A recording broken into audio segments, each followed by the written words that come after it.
All right, welcome back in here to Live Now from Fox. I'm Andy Mack. Thank you so much for joining us here on this Sunday as we continue to follow the latest headlines with President Trump as he heads back to Washington, D.C. in a wide-ranging interview earlier on today on Meet the Press. It was asked about upholding the Constitution, and he said, quote, "I don't know," but added that his lawyers are, quote, "obviously going to follow what the Supreme Court has said." The response came after a series of questions regarding the right to due process for people living in the United States and the Fifth Amendment. So this was a wide-ranging conversation talking about the third term, talking about recession fears, talking about who his successor might be. And I do want to highlight some of what we heard from President Trump earlier on today, also talking about the third term, as President Trump has repeatedly suggested he could seek a third term in the White House, even though the 22nd Amendment of the Constitution says that no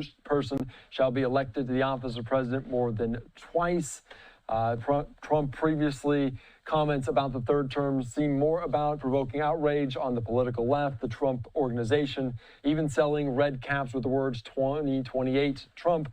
But at moments he suggested he was serious about taking the third term. He says, "I'm not joking. Those methods could be there." Obviously, though, downplaying some of those comments earlier on today on this third term, saying it's something that, to the best of my knowledge, you're not allowed to do. I'm looking to have 4 great years and return it over to somebody, ideally a great Republican, Republican to carry it forward. He also acknowledged a couple of those names could already be in the cabinet alongside him, including J.D. Vance, his vice president, but also Marco Rubio, the Secretary of State.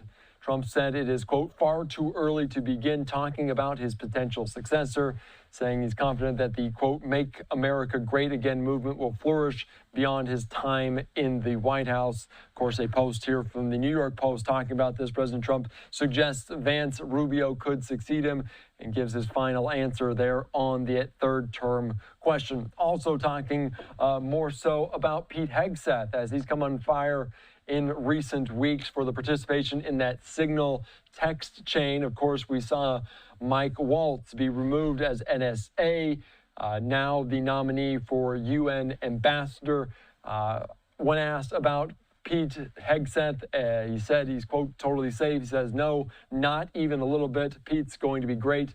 This, what President Trump said about his job security there in the role of Secretary of Defense. Also talking about recession and recession fears. President Trump said the economy is in a, quote, "transition period," but he expected to do well despite the turmoil sparked by tariffs.